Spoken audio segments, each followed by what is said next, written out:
kababayan ko. Ngayon ay alas 8:58 na ng gabi at ang ating pagpatuloy ay patuloy ang laban ng katotohanan para maatim po ang katarungan, para mabibigyan ang lahat ng Pilipino ng totoong kasiyahan. Sa ngayon po, ang ating pag-usapan ay patungkol po sa kung ano na bang update na huling nakita natin patungkol kay Erwin Tulfo. At bago ko, itatalakay ko rin po yung mga nasabi nila ni Attorney Claire Castro, ni Attorney Libayan, saka si Teacher Mark Reacts, saka si Mang Rene Sakalamong, kung ano pang iba na pwede natin pagsamasamahin natin, lalo na po, yun, i-discuss ko talaga yung disqualification.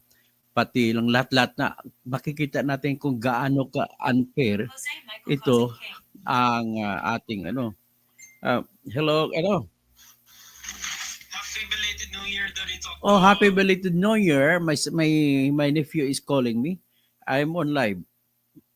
Oh, yes, you greet my live viewers. You greet my live viewers. Hello, I am Bertini Causing's nephew. Hello. Hello. Shout out to all of them. They are listening to me right now. I'm discussing the continuation of my exposés about Mr. Erwin Tulfo, who is running for senator and who is number one in the surveys. So, and tomorrow I am also discussing in what would be the effect of it with respect to the massive rally to be staged by Iglesia Ni Cristo Church members here in Metro Manila. And of course, I know in Davao also that they would be staging the rallies. So, anyway, just if there is anything that you would like to say to me aside from greeting me, you could just text it so that after I deliver my live streaming today, I will call you back. Okay? Okay. His name is Jose Michael. Jose Michael, who was born on Rizalde. Jose Rizalde. Thank you. Anak po yun ng aking kapatid na si John Cabinbin. Anak po yun ng aking kapatid na si Yogi Marcial Causing. Yung namatay po sa Texas. Namatay siya sa Odessa Regional Medical Center sa Texas. Na dapuan po siya ng COVID habang nagsiserve as nurse sa Odessa Regional Medical Center. At ang kanyang mga trabaho ay nandoon lang sa loob ng intensive care unit. So, nadapuan siya ng COVID December. So, napagaling niya sarili niya December 23, December 24, 2021, nag-duty pa siya. Siyempre, nurse siya eh. Tapos kahit na hindi pa malakas masyado, hanggat sa January 1, December 31 ng gabi, nag-duty siya, nabinat ata siya. So, on January 3, she fell sick and then she returned. She was told by her boss to return home and so she went back to the hotel where she was staying. So pagkatapos, January 8, ay i-rush back na naman siya sa hospital at namatay siya on January 13, 2022. Yun po yung anak niya, tumawag. At ang anak niya ay nag-aaral po sa somewhere in Mindanao. Ang problema niya, magaling siya sa English, mataas ang grado pagdating sa Pilipino, bagsak. Wilson Carretero Amad. Yung pamangkin ko nag-aaral doon sa Davao Region. Pero magaling mag-English, mahina mag-Tagalog. Pero medyo magaling siya ngayon magsalita na Cebuano ng salita. So, magandang gabi po, senatorial candidate Wilson Carretero Amad. I am voting for you. Tapos si Frederick Natividad, si Estrelita Jose Salvar, Ricky Albay, at saka paki-chat mo dito Wilson kung anong ikakampanya natin si Kwan yung Magsaysay Awardee na si yung farmer ay yung fisherman.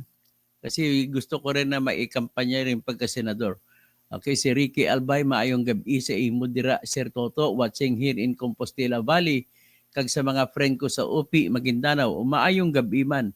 Sa BARM, assalamualaikum warahmatullahi wabarakatuh.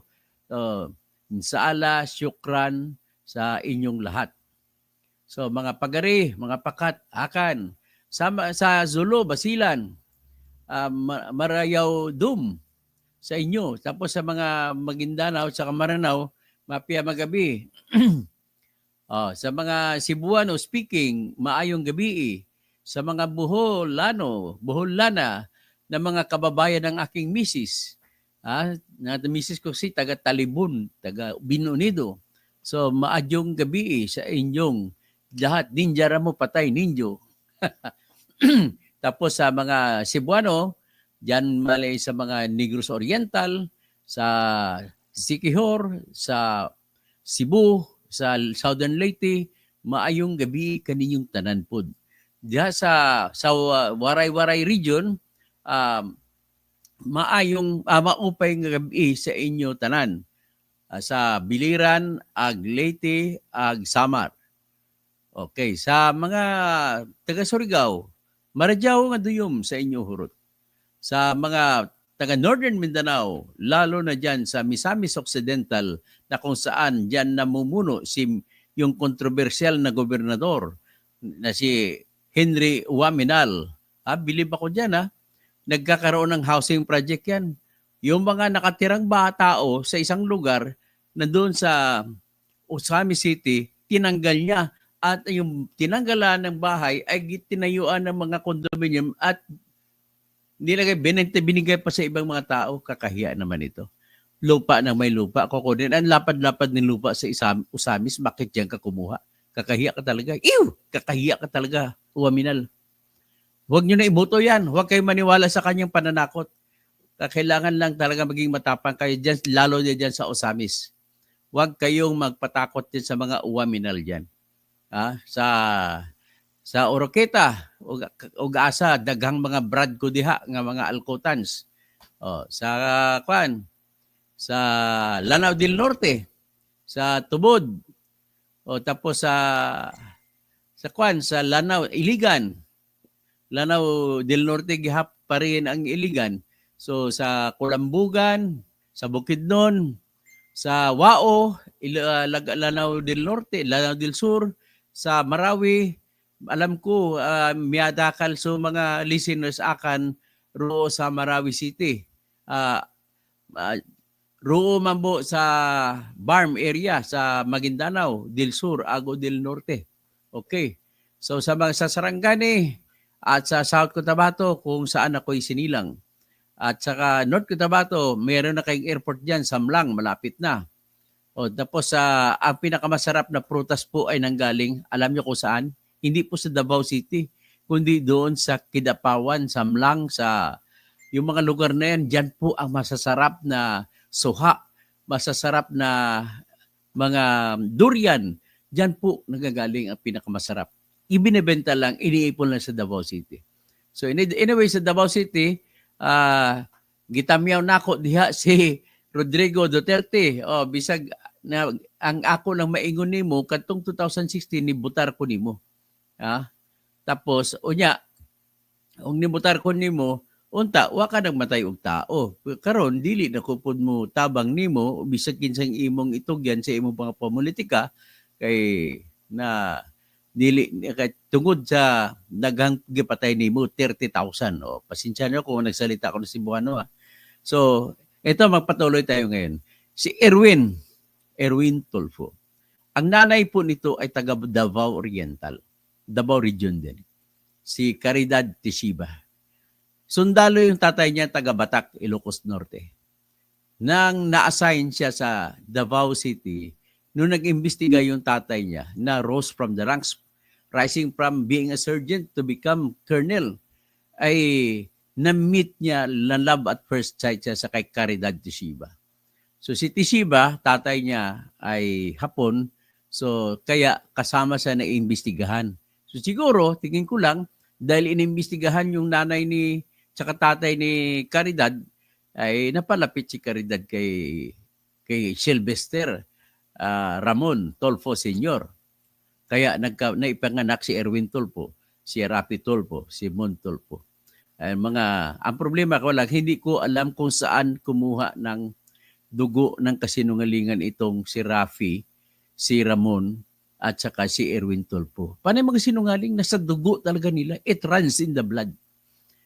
Hindi ko alam kung ang tatay nila. Ilocano naman yun. Hindi naman yun ano. Wala akong kilala na Ilocano na sinungaling. Maliban lang kay BBM, maliban lang kay Perdi Senior. Pero karamihan ng Ilocano na kilala ko ay mga marangal, matatalino, masisipag. Ganun lamang po. So ngayon, hindi ko alam.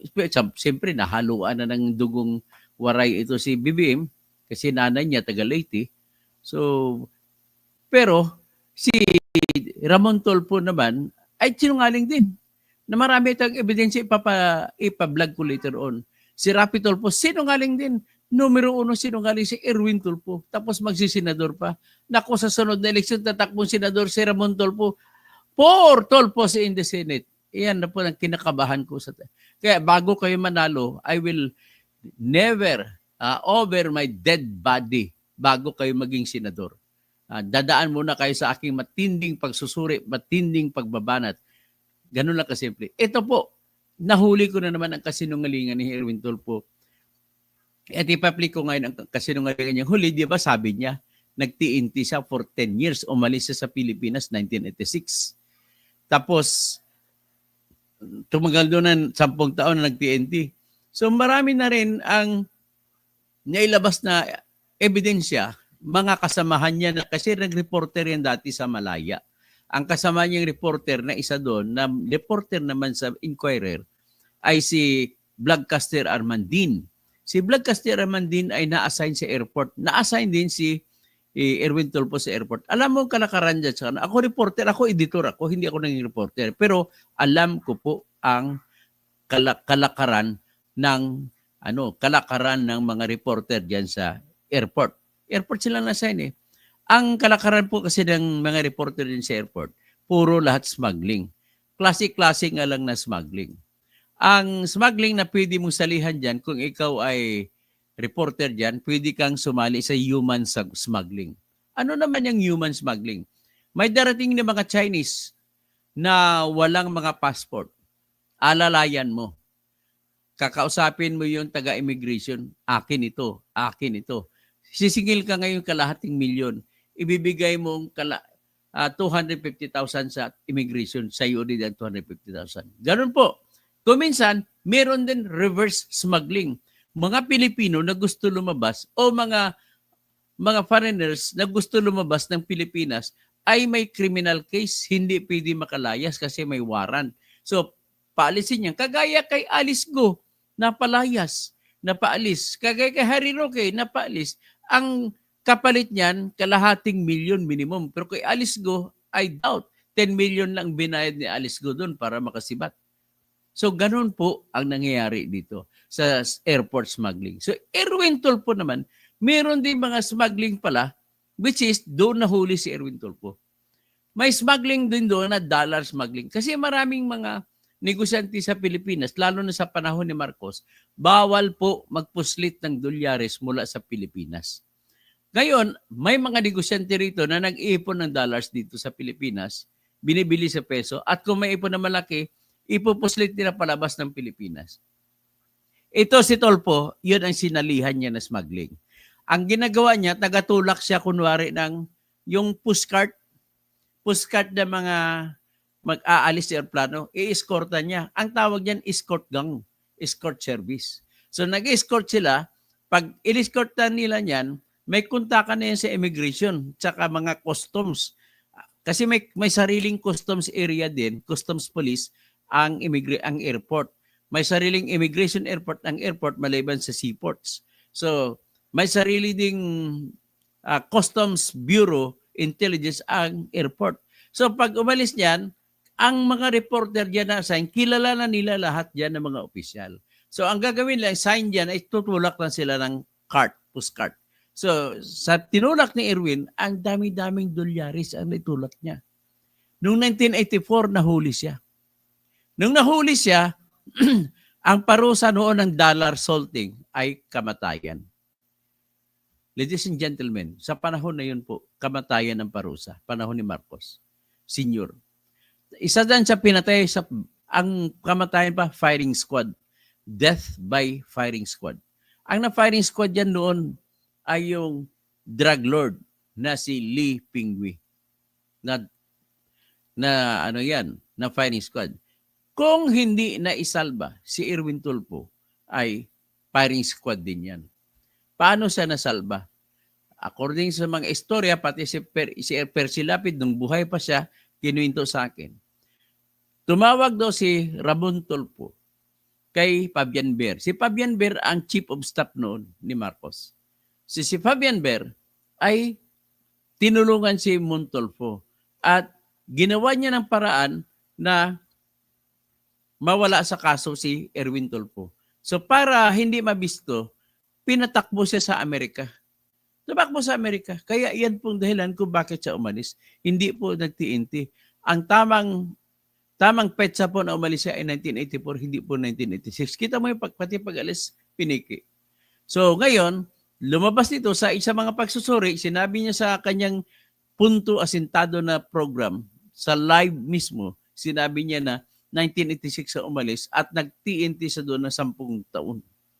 At sinabi niya rin sa mga interview sa mga reporter pagkatapos ng hearing sa Commission on Appointments na kung saan nagbigay din siya ng sagot na siya ay US Army ng noong 1988. So kung naging TNT siya from 1986, sabi na 1986 hanggang 1996, 10 years, paano siya naging sundalo 1988? Kasi sabi niya, TNT siya all through and through. Di ba kasi nungalingan? Ganun po yung si Erwin Tulfo. Kaya hindi po siya deserving na magiging senador. Ganon din po kasi lahi na talaga nila sinungaling, na sa dugo na nilang kasinungalingan. Hindi ko alam kung saan ang galing yung kung saan nila hiniram yung dugong kasinungalingan.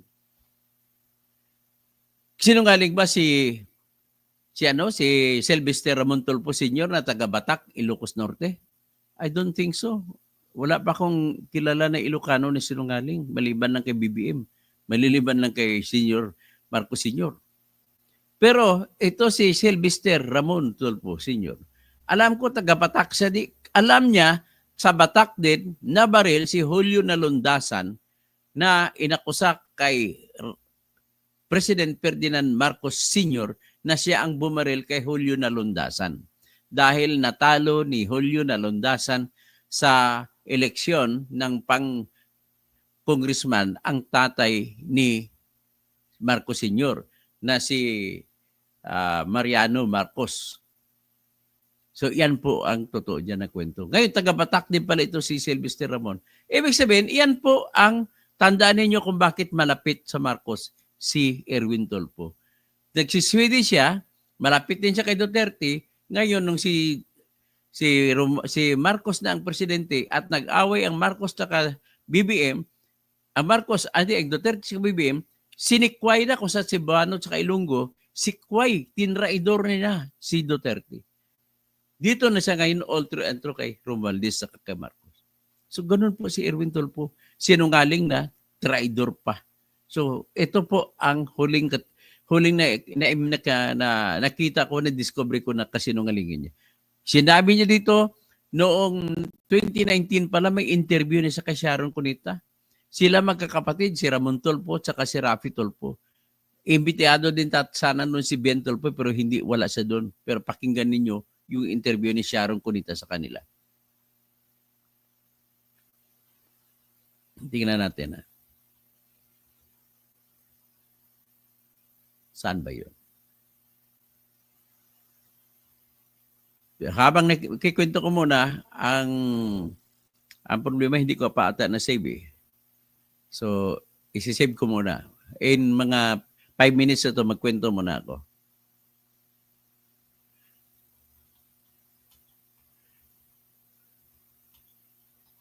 Anyway, bago tayo pupunta dyan, nais kong banggitin na ang nangyari dito pala, bukas ay meron tayong tinatawag na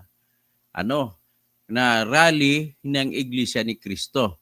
Ngayon, ang rally ng Iglesia ni Cristo, ang kanilang anunsyo ay ito po ay patungkol sa panawagan ng buong simbahan ng Iglesia na magkaisa at huwag na mag-impeachment. Wala nang So ngayon, ay sa mga grupo naman na gusto ma-impeach si Sara, medyo nakakalungkot ito.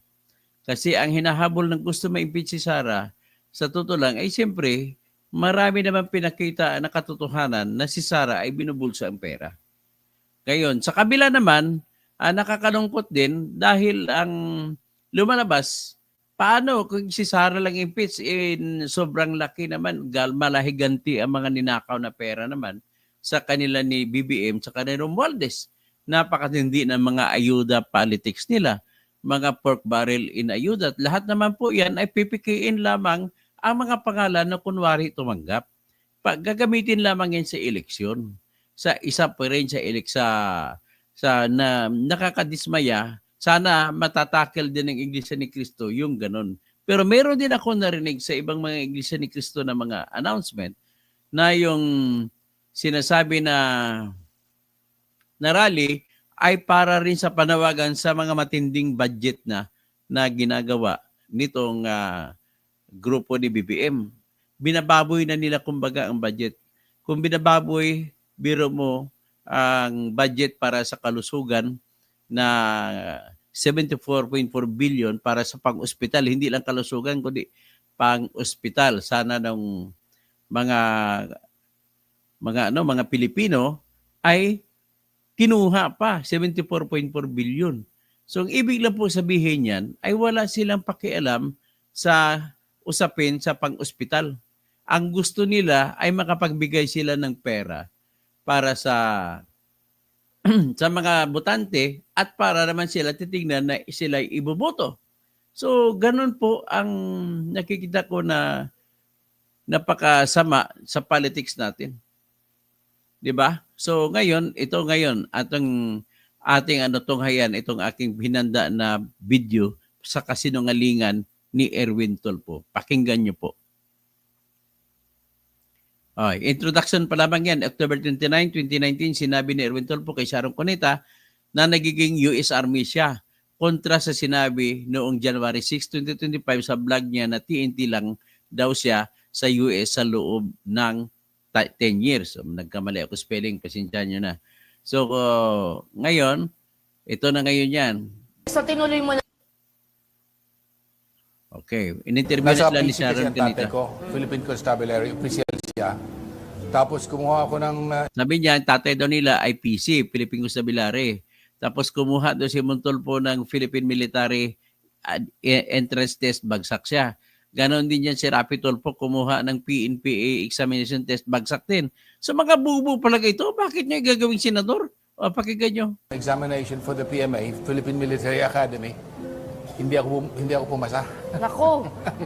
Okay, so tinuloy mo na lang sa ibang paraan. Ang Sa ibang pag-upload paraan. ng law. Ayan. What about you, Erwin? Same thing. Gusto ng daddy ko na since the youngest boys, gusto niya talagang may maging sundalo. Actually, pinagbigyan ko dalawa eh. Yung mom ko.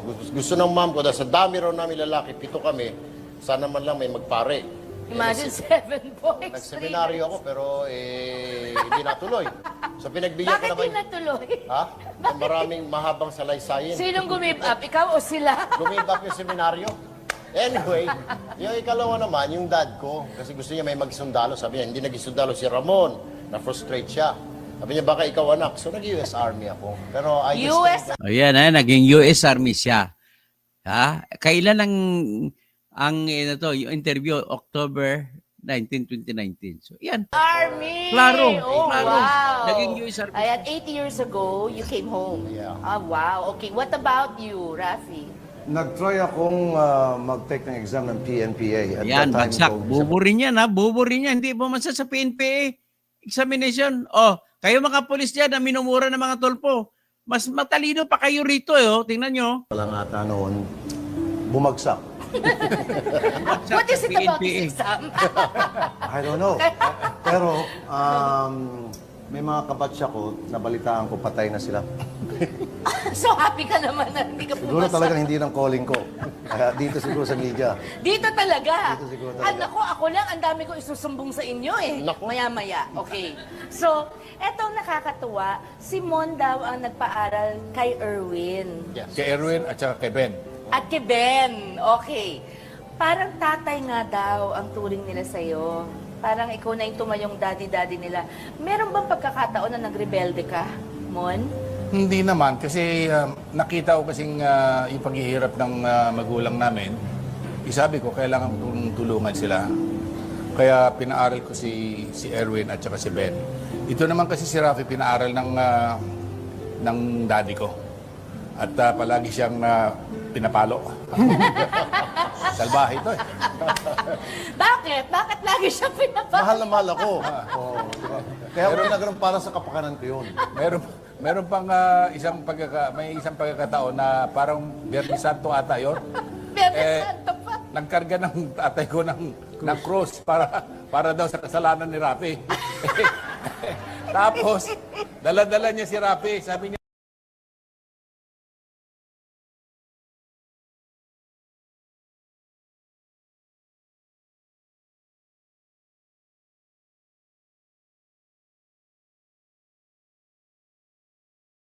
Minsan pala, nagkwento dito, nakakatawa rin, kasi minsan, Biyernes Santo, nagpasa ng krus ito si tatay nila, si Sylvester Ramon Sr., ng krus para kay Rapi Tulfo. Ito namang Rapi Tulfo daw, ay nahiya. Pero wala siyang magagawa kasi inutusan ng tatay niya na tulungan siya na bitbitin yung krus. So ngayon, ang ginawa ni Rapi Tulfo, kita mong hiya niya, tinabunan niya mukha niya habang nagbibitbit ng krus. O pakinggan yung kwento ni Ramon Tulfo. si Rafi nagbalot na ng mukha kasi nahihiya eh. Tapos sabi niya, Rafi, tulungan mo akong kung magkarga nito, mabigat. Sabi nila, bakit hindi nyo kargahin daddy? Si Rafi yun, yung mga kaklase. Si Rafi yun. Yang hiya siya, tinakpan niya yung kanyang mukha. Na yung cruise ni Daddy sa likod, buat-buat ko. Kasi hila-hila niya yun eh. Itutuloy po natin ang pagkilala pagkilala pa yun. Sa talaga namang astig na Tulfo brothers, sina Mon, Rafi at Erwin. Pero gaano nga ba sila kaastig? Kung ang magkikwento sa kanila, totoo ba ito? O yan So nakita ninyo po ang katotohanan sa likod ng lahat ng yan. O ito mamaya natin pag-usapan ito. Ang katotohanan po ay talagang sinungaling pala talaga sila. Ngayon, maganda nitong suggestion ni Kasyong Probinsyano. Yes, gagawa po ako ng ethics complaint. I-holiday pala bukas. So sa Martes ko na ipa-file sa House of Representatives ng ethics complaint sa pagsisinungaling ng mga Tulfo. Ipakuan natin ito. At saka bago ko lahat, sabi ko na, huli ka, Erwin. Sabi ni Pagaw Baker, talagang gising ng mga Pilipino. Huwag na padala sa ayuda. So, Blasco 2-0. Tapos, ang lakas nila makakainsulto sa mga high-ranking na police officers. Alam mo yung mga police officers, nakapasa maging pulis yan sa Officers Candidate School, sa PNPA, sa mga naglateral na nakapasa, mga may utak, mga PO1 na yan na nagiging official, mga may utak. Pero mo sinigaw-sigawan na sila ni Rapi Tulfo. Tapos si Rapi Tulfo hindi man lang pumasa. Inamin niya, hindi siya pumasa sa Philippine National Police Academy Entrance Examination Test. Ay, anong klase ito? Oo, BO siya, sabi ng misis ko. Engineer to sa mamayang gabi. Daari lang ko di sa Bacolod City, sa Pamati, sa God Bless. 8 kilo, maayong gabi. So, Densable TV, grabe, pati yung mga senaryo ng pahiya ni Senator Rapi, mikos-mikos. So, ang dami niya nakita ko, daming pulis siya pinahiya. Kaya naawa rin ako sa mga pulis. Although may kasalanan mga pulis na yan, pero they also deserve the respect. Kasi even the person sentenced to death penalty also deserve respect. Tapos sabi ni AJ Garcia, gusto pa nila mga Tulfo kaysa sa iyo. Ganun ba? Okay lang yan kung gusto na doon kayo. So, Leo Dolnuan, the reason why gustong namin si Rapi ay may kakayahan na tulungan ang mga FW in case may problem, yung iba dyan, di nila nagagawa tulungan. Ganun ba? Well, I can do the help that they are doing, but actually, hindi naman talaga naging epektibo yung tulong nila, sa totoo lang. Ganun lang, puro lang naman yan, dinadaan sa mga takutan, sigawan. Okay? So, ganun lang po yan, Tapos, pero kapalit yan ay kapalit niyan ay niluluko kayo Si Erwin Tulfo po ay niloko ng mga Pilipino. So kapalit ako, no, magaling pumipili naman kung sino tulungan, ay ah, ang problema ay niluloko naman kayo. Meron bang Amerikano na pwede magiging senador, maging opisyal ng bayan? Amerikano siya eh. Lele. Kaya nga ibig sabihin, yung sinasabi ni Kwan, nirespeto ko rin sinasabi rito si Lia Dulnuan, pero ang gusto mo ba, ibig mo sabihin, gusto mo maging si Trump, maging presidente ng Pilipinas? Parang gano'n lang yan eh. So mabait si Trump, pero gusto maging presidente ng Pilipinas? Gusto mo ba yung Chinese maging presidente ng Pilipinas? Si Alice Go? Gano'n lang ho yan. Lili, kaya galit sa mga pulis. Jeric, bakit si BBM laging tinitira siguro? Lagi mong tinitira siguro, DDS ka. Parehas ko nga lang sila tinitira, Jeric. Ibig sabihin, Jeric, hindi po kayo nakikinig sa akin. Ngayon lang kayo nakikinig dito. Kasi ngayon ko lang hindi nakita pangalan mo eh. So nandito ko lang ngayon para bantayan ako, di ba? So Densable TV, higher being mindset ba yan? Tapos matagal nang ginagawa ng mga Tulfo Brothers attack and collect scheme nila. Kaita mo, pesiso, tahimik sa isyu, Pogo, WPS, nawawalang sa bungero, wala na isyu. O bakit ayaw nilang tirahin yung nawalang sa bungero? Dahil si Atong Ang tinuturo. Pasensya ka na, Mr. Atong Ang, the way I look at the evidence, kayo po ang tinuturo na most likely na author o akda ng mga nawalang sa bungero na namatay na po ngayon. So, Anisito B. Gayakan, korek ka dyan, Atty. Toto kasi may fellow Ilonggo. So, Bergie Piquero, sabi ng wife ni Rapi, Bergie Piquero, oo. So, SOG Richard Season Ferrer Sr., oy, di ba si Rapi Tulfo nag-file na he's dead?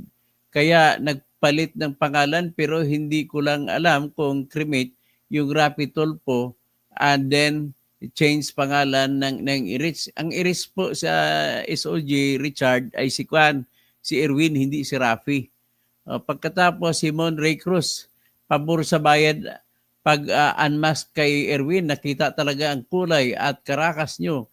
Kaya lang pala siya galit sa matinong lingkod bayan ay ganoon na lamang niya bastusin. Ay tulad ng minamahal nating si Madam former BP Leni Robredo. ATC Junior, good evening, Dr. Toto Cosing, Lucila de la Torre, Bergie Piquero, never again to any one of Tulfo's brothers. Roger Buri, good evening, Attorney Toto Cosing, Saldi Gabuya. Tulog ba ang pagkasenador mo, Idol? Hindi pa. Matingnan na lang natin. Richie Paguyo, magandang gabi, Idol, Attorney Doc Engineer Toto Cosing, nanonood mula sa Quezon City. Si Saldi Gabuya, Idol kita sa pagtulong Toto Bonyog. Okay, Saldi Gabuya, Eric Enrico Valdecantos, kapatid ni John Valdecantos na best friend ko. AJ Garcia, bakit mablog ka lagi na lang kay Erwin dahil siya number 1? Hindi lang po si Erwin, ang dami ko na na-vlog. Ibig sabihin ngayon lamang po kayo nakinig, AJ Garcia. Kasi hindi mo napakinggan mga vlog kong iba eh. Carol Magno Filipi sa Palawan, o sabi sa Palawan si Carol. Ricky Albay Dugo sang Alimatok na iyaserto. Carl Maxert, congrats sa panalo mo sa isi tungkol sa libel case. Sana sunod-sunod magwagay ang disbarment. Oo, tama. Eric Enrico Valdecantos, Roland, good evening. Jupiter Pluto, Pio Torrecampo, Chito Babaran, Margruja Ramon, Diyos na marhay na banggi, no? Sa imo, Attorney Toto Kausing, Diyos na marhay na banggi, sa imo, Marudja, sa mga Bicolano, Emerita Junila Rioja, mayad nga gabi halin sa Pandan Antique, mayad nga gabi mandira sa inyo, rugto sa inyo, Tiger Lily, gandang gabi Sir Attorney Toto, Reacts, JGB Benedicto, magandang gabi Sir Toto Bonyog from Rome, Italy. Lax Gadya, dishonesty of the devil was a liar from the very beginning. Okay, salamat po Mr. Lacson Gadya. John Baldonado, kasama ko yan sa MSU, Mindanao State University. Macintosh Yalabi. Macintosh, okay. Masantos Yalabi. Tapos, Wilson Caritiro Amad, Sir Robert Balyon, yung doktor, may fellow fisherman din siya. Robert Balyon. So, Robert Balyon, he is also a senatorial candidate. I am endorsing him. He is an awardee of Ramon Magsaysay, no? Ramon Magsaysay Award. So anyway, itatackle natin, interviewin ko siya, interviewin kita, interviewin ko rin si Norman Cordero Marquez, Maruja Rabon and Santos. Good evening, Nancy Sinisa, Ricky Albay, maayong gabi sa imo dira Sir Toto, watching here in Compostela Valley, sa mga friend ko sa UPI, Maguindanao, sa Estrellas Jose Salvar, mabuhay, Wilson Carretero Amad, sa Frederick Natividad, Sir, good evening. Butch Poo, John Baldonado, Freddy Parr, John Cabinbin, Raquel, Anyari, TV, Dr. Okay, ito na, diretso na tayo. Ito naman po, ang kasunod na pag-usapan natin, kasunod din ito ng pagsisinungaling. Isa rin sa napakalaking kasinungalingan na ginawa po ni Erwin Tolpo. Josepina Rufino, magandang gabi. So, Monica Altares, magandang gabi. Tapos sa Jose Quintal Santa Ines, okay? Josepina Rufino, nabanggit ko, San Fran, Babelin Torita, Pablito Can. O, kita pang istorya na ito nga tingnan. Yung ipinapakita ko sa inyo, yan po yung interior design ng isang bahay sa lugar na Porter Ranch, California. Ang halaga po ng bahay niya ay $1.5 million US dollars. So sa peso, kung tag 58 pesos ang, o 55 na lang, 55 pesos ang $1. So sa 55 pesos ng $1, so $1,500,000 times 55 pesos. 82,500,000 pesos po yung halaga ng bahay na yan. Okay, tingnan ninyo ang bahay na yan. Tingnan ninyo. So yung bahay na yan, yan ang isa sa mga interior. May kasunod dyan, papasok ang mga iba pang interior. Tingnan nyo maigi kung gaano kaayos, magaling yung mga gamit. Ito pang isa. Tingnan nyo pa rin yung isa. Yan, yung tulugan. Yan ang bedroom, ha? Ganda ng bedroom. Ang halaga po ng bahay na yan ay $1.5 million.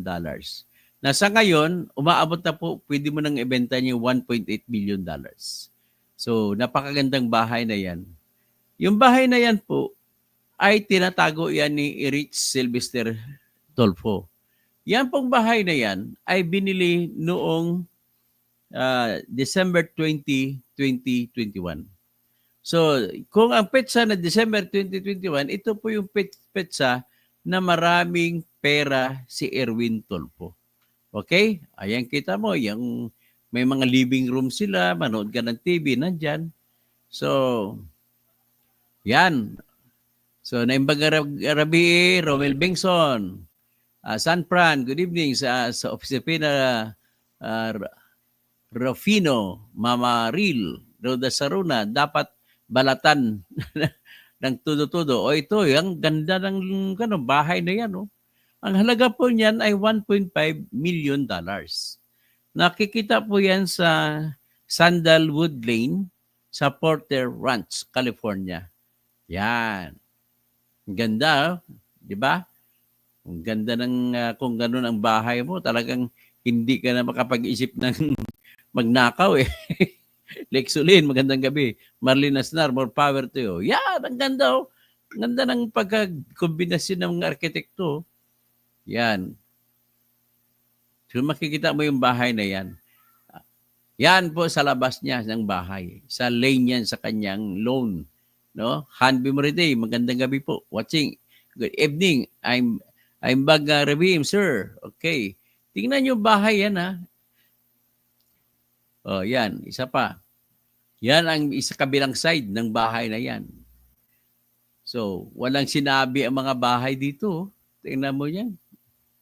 Grabe.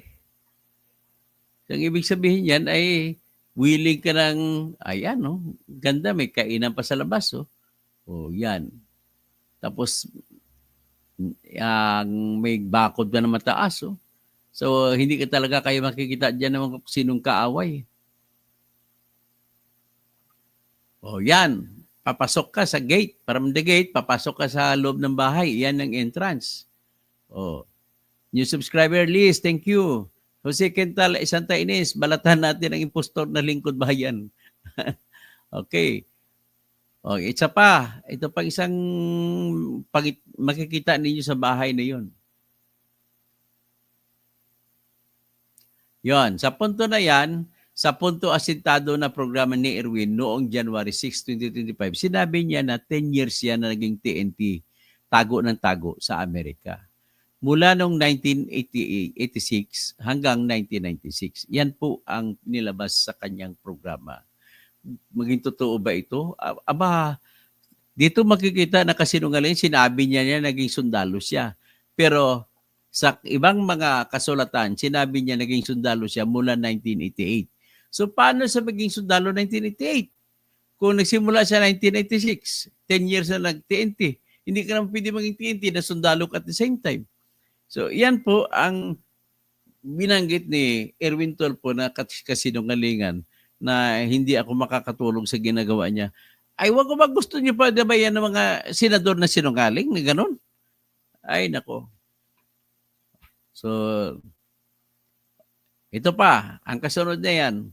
So, grabe siya talaga kakawatan, no? Ang bahay na po yan, sinabi niya sa commission on appointment nung nag-hearing noon kung tatagang i-confirma siyang sekretaryo ng DSWD, inamin niya na sundalo siya ng Amerika mula 1988 hanggang 1996.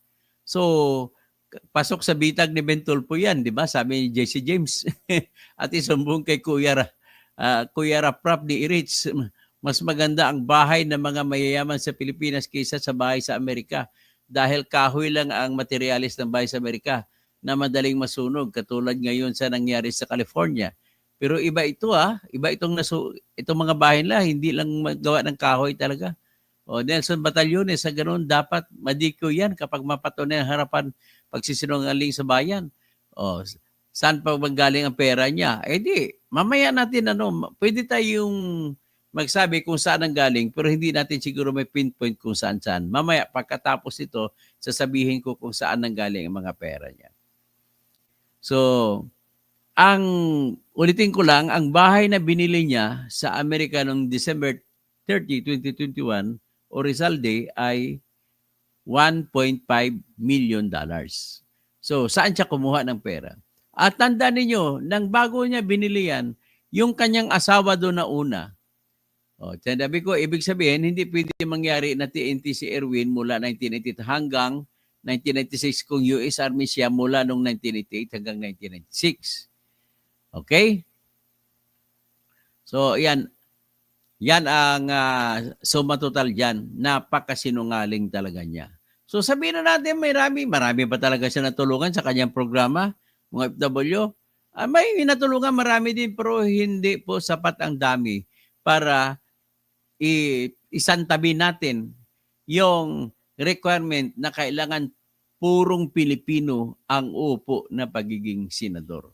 So, tama ba yun? Hanggang doon, dahil sa doon, isasantabi na lang natin.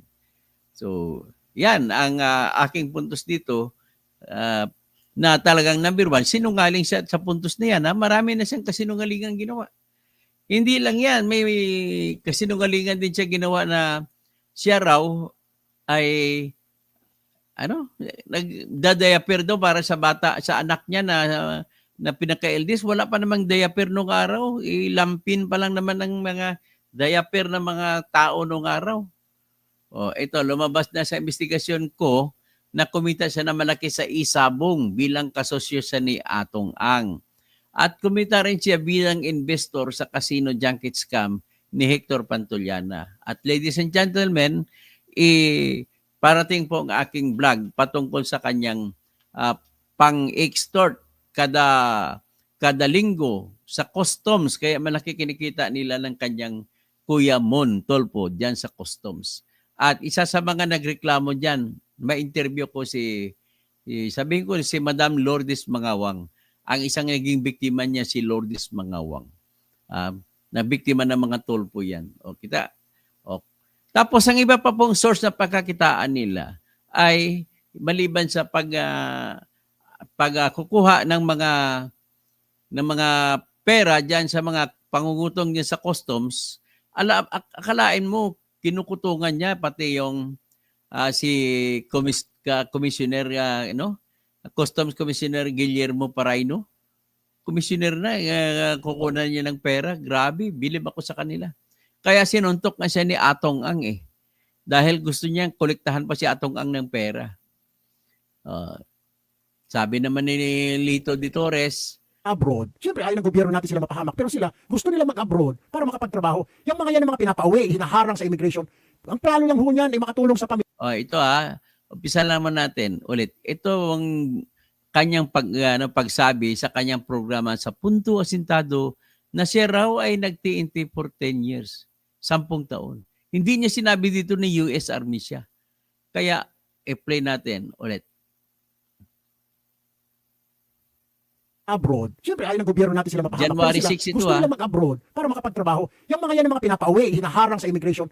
Ang plano lang ho niyan ay makatulong sa pamilya. Hindi naman magwawalang hiyayan dyan sa ibang bansa. Pupunta Tinutukoy niya yung mga kapwa niya TNT ng Pilipino doon. Sige. sila doon para kumita, may padala sa kanilang pamilya. Ganon din po yung thinking ko nung ako ho umalis noong 1986 dito sa Pilipinas. Tandaan. Nag-TNT po ako roon. Okay. 1986 daw sa umalis nag-TNT siya ron. Okay. Yun ho yung umpisa ng kwento na yan. Ngayon ba, pag TNT ka, Yan daw ang umpisa ng kwento niya, ng buhay niya doon sa Amerika. Hindi niya sinabi na naaresto siya noong 1984 sa panahon ni Marcos Sr. At inaresto siya dahil sa pagpuslit ng dolyares. Sa pagpuslit ng dolyares na aresto siya ay humingi ng tulong si Ramon Tulfo kay Fabian Ber. Si Fabian Ber gumawa ng paraan, nag-utos sa kanya mga nakahuli na ABSICOM. Yung ABSICOM, yan po yung mga sundalo, grupo ng sundalo na pumatay kay Ninoy Aquino na sumalubong sa kanya sa airport, sa aeroplano sa taas. So anyway, para hindi makakuan, kasi kung kakasuhan si Erwin noon, habang buhay siyang kulong. Para masalba, ay ginawa ni Fabian Ber, pinaalis na, pinalipad na siya mula Pilipinas, pinasibat. Sa kaya ang katotohanan niyan, sumibat siya noong 1984 pa mula Pilipinas. Nang bumalik na dito nang wala ng Marcos, saka bumalik mga yan. Ganun lang kasimple yan. Pakinggan natin uli ang sinasabi niya na tinutukoy niya yung mga kapwa niya TNT daw na Pilipino. abay, gagawa ka lang lahat ng diskarte. Paraan. Gagawa ka lang lahat ng paraan para matanggap ka sa trabaho. Tama. Hahagdan dyan yung hahanapan ka ng employer. Do you have a social security? Do you have a driver license? Pag wala ka, paano? Usong-uso po doon at marami po kami noong 1986 na TNT po roon. May mga mabibilhan po ng gano'n, ng mga driver license, social security, birth certificate. Doon ho, pwede kayong dyan sa downtown San Francisco, sa LA. Meron mga gano'n, Aljo. So, gagawin mo lahat ng diskarte, Aljo, para makakuha ng trabaho. Okay. Yan ang sinasabi niya. Gawa lang siya diskarte para tapos sa 10 years doon siya doon sa So, ang ginawa ko na ba, Aljo, ang nangyari ho dyan, nag-apply na naman ako as assistant mechanic, pagkatapos driver sa US military base. So yan ho yung mga trabaho ko, okay? For 10 years, yan ho yung trabaho ko sa Amerika. 10 years. After 10 years by, nadala ko na yung mga bata sa Amerika, gawa ng Diyos. Kaya pasalamat din ho ako sa United States dahil nadala ko yung mga bata sa napag-aral. Libreng edukasyon doon. Hanggang high school, libreng edukasyon. Pati college, pwedeng ilong ng bata. Bayaran niya lang. So, Tika mo nadala na. ko na doon, Ito, gusto sabi ko punahin. Sinabi niya na dinala daw niya yung mga anak niya sa US. Tanong, pwede ba mangyari yon na makapagdala ka ng mga anak mo sa US? Kung ikaw ay TNT, pwede nyo ba kung mga taga-US na mga Pilipino rito sa aking channel, please bigyan nyo ko ng edukasyon, pakituruan nyo ko kung anong katotohanan. Kung ikaw ba ay TNT sa Amerika, pwede ka makapagpadala ng anak mo papuntang Amerika? Ito sinasabi niya kasi, nung nagkapera daw siya, dinala din yung mga anak niya sa Amerika. O sabi ni Kuya Bogart, nakaaway niya si Ed Lingaw, kaya umalis siya sa TV5, lumipat siya dyan sa PTV4. Ganun pa, bagong issue to Kaya lang kausapin ko si Ed Lingaw. Lito de Torres, nakakagigil kasi si Katuto, disbarment lang, ginagawa agad nuisance itong si Erwin, US citizen na may kaso pang libel pero nakakalasot. Yan nga malungkot Lito.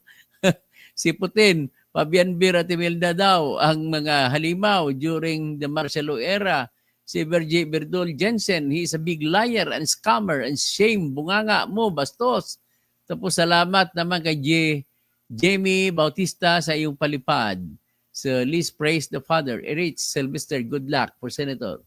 Jesus Katoliko, Oy, kamag-anak ko ata to kasi ang nanay ko, Jesus Katoliko, ang full name ng nanay ko po ay Marianita Katoliko Catalunya. Kausing. Ang Kausing dahil sa apelido ng asawa niya. Okay. So, sino pa? Si Kuya, si Lito Torres. Okay. Pagpatuloy natin, pakinggan ang sinasabi ni Erwin Tulfo. Tama na siguro yung trabaho na ito. Sabi ko, doon naman ako sa Pilipinas. Pumayag naman yung nanay ng anak ko. Sige, sabi ko, papasyal-pasyal na ako dito. Doon ako sa Pilipinas, sabi ko.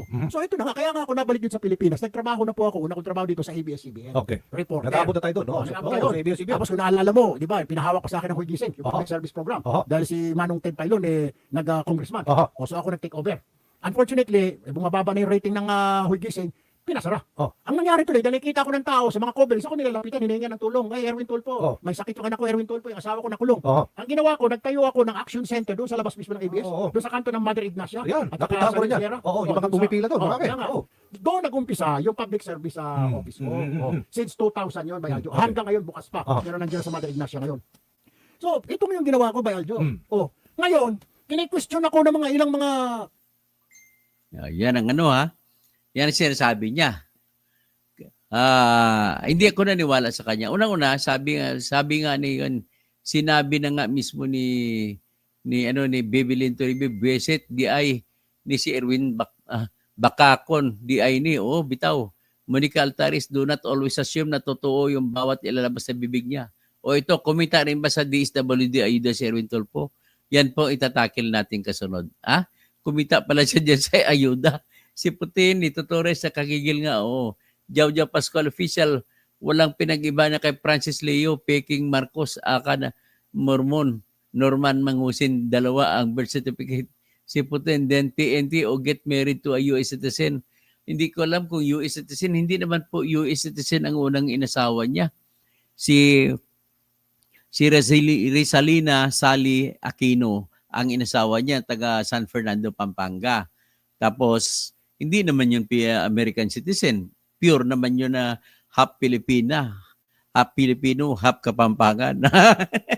Half Filipino citizen po. Dito pa lang ay girlfriend niya na si Rizalina Aquino. Kaklase niya ata sa University of the East. Kaya nabuntis niya at nagkaroon sila ng anak na si Francis ang pangalan. Uy, malapit kay Francis Leo Marcos Si Monica Altares, doon na tuloy sa siya. So anyway, ito naman lang siguro yung ating panghuli ng vlog, no? Sa ngayon ito, mamaya mag-vlog po ako. Ang kasunod na vlog ko po mamaya ay tungkol po sa mga disqualification racket ni Garcia na kasama ako diyan, napasama ako. Yung ibang lumabas na disqualification niya, dinisqualify niya pati mga kalaban niya. Akalain mo 3 ang kalaban niya sa pagka-congressman sa 1st District ng Leyte. Ang isa, pinawithdraw niya. Of course, binigyan niya ng pera yon. Ang isa, ginawa niyang nuisance. Hindi ko alam kung paano yung ginawa nuisance. Paano naging nuisance yun? Ang isa naman, ginawa niya, walang kamalay-malay, bigla na lang dumating na wala ang pangalan niya sa baluta.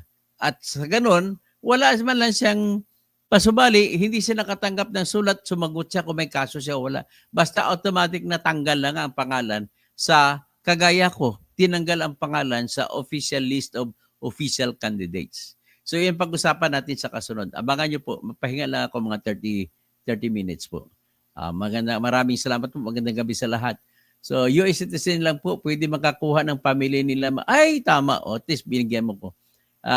Otherwise, if green card holder lang, it will take years. Okay.